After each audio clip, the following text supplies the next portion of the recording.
안녕하세요. 우리의 찬란한 역사를 알고 있습니까? 우리의 찬란한 역사를 찾아 떠나봅시다. 출발!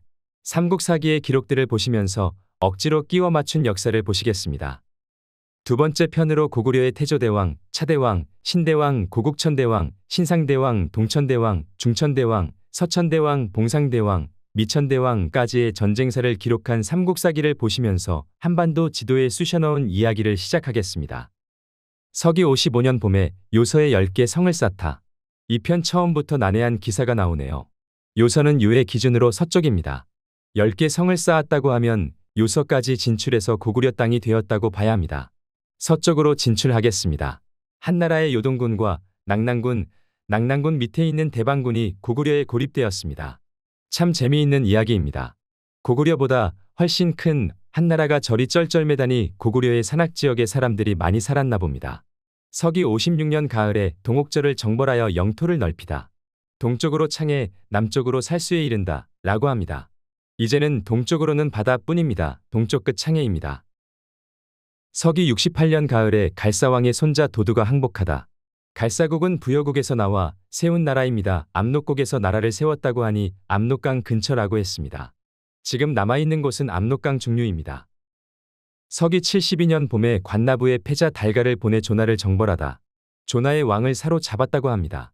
서기 74년 겨울에 환나부의 패자 서류를 보내 주나를 정벌하다. 왕자인 으름을 사로잡아 고추가로 삼았다고 합니다. 고추가는 고구려 관직으로 네 번째인 것 같습니다.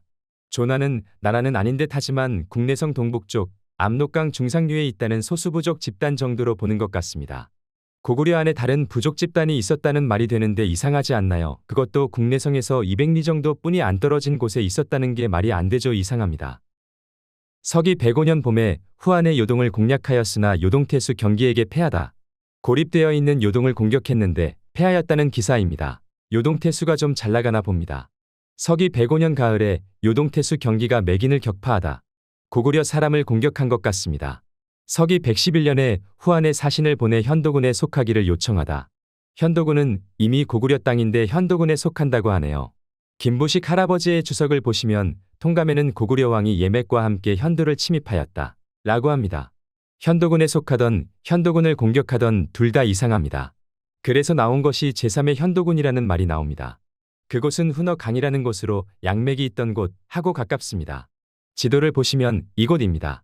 이상합니다. 그래도 이어나가겠습니다. 서기 118년 여름에 한해 현도군과 화려성을 공격하다. 고구려 왕이 예맥과 함께 현도군과 화려성을 공격했다는 기사입니다. 현도군은 고구려의 서쪽에 있고 화려성은 고구려의 남쪽에 있는데 예맥과 같이 공격했다네요. 맥은 현도군을 공격하고 예는 화려성을 공격했다는 것 같습니다. 예는 강원도에 있던 사람들인데 고구려하고 손발이 잘 맞나 봅니다. 한나라 때문에 왔다 갔다 하기도 힘들었을 겁니다. 서기 121년 봄에 후한의 침공을 물리치고 현도군과 요동군을 공격하다. 한나라가 고구려를 공격했지만 오히려 현도군과 요동군의 성과까지 불지르고 포로를 잡아왔다고 합니다. 현도와 요동을 빼앗지는 못했습니다. 서기 121년 여름에 선비와 연합하여 후한 요동군의 요대와 신창까지 진격하다. 요대와 신창까지 진출했다는 기사입니다. 요동군이 점점 좁아지고 있습니다. 서기 121년 겨울에 부여에 행차하여 태우의 사당에 제사 지내고 숙신의 사신이 오다. 여기에서 숙신을 부여에서 만난다고 합니다. 주석에서는 숙신을 음루로 보는 편이 많습니다. 서기 121년 12월에 후한의 현도성을 포위하자 부여가 구원하다. 부활한 현도성이 포위당했다고 합니다. 그런데 부여가 와서 구원해줬다는 내용입니다. 부여는 짱개를 좋아하나 봅니다. 아니면 고구려의 힘을 견제하는 것이 맞을 겁니다. 여기서 기사 첫 부분에 마한이라는 세력이 나타났습니다. 마한은 백제에게 멸망당했는데 여기서 등장을 합니다. 한반도 전라도에 있어야 하는 마한의 잔존 세력이 고구려로 왔을까요? 아니면 마한이라는 세력이 생각보다 엄청 컸다는 말이 될 수도 있습니다. 주석의 내용은 길게 적었더라고요. 결론은 잘못 적은 것이다, 오기이다 라고 말하고 있습니다. 김부식 할아버지가 그렇게 만만한 존재였던가요? 아니면 조선에서 추가시켰을까요? 이 주석을 단 사람보단 김부식 할아버지가 100배, 1000배는 더 똑똑한 사람이었을 겁니다. 김부식이란 사람은 고려사에 나와 있듯이 문과, 무과 다 통탈한 희대의 천재입니다. 고려사에 김부식이라고 검색하면 80개의 결과가 나옵니다. 엄청난 업적이 없다면 한 줄도 나오기 힘든 역사책입니다. 서기 122년에 후한의 요동을 침입하자 부여가 후한을 구원하다.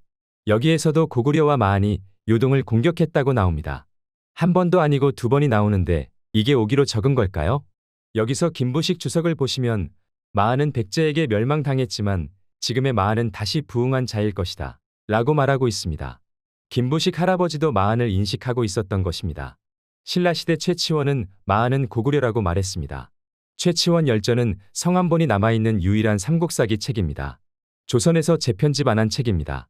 그러므로 마한은 고구려 땅과 백제 땅에 모두 있었다 가 됩니다. 54개국인데 작았을까요? 서기 146년 가을에 후한의 요동군 서한평현을 습격하다. 고구려가 한나라의 요동군 서한평현과 대방현령을 죽이고 낙랑태수의 처자를 잡아왔다고 합니다. 많은 피해를 주었지만 그래도 낙랑군을 빼앗지는 못했습니다.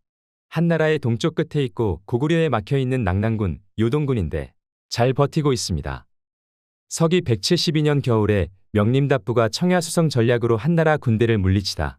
이 기사를 보시면 한나라가 대규모 병력으로 고구려를 공격합니다. 대규모 군대이니 군량을 많이 가져와야 합니다.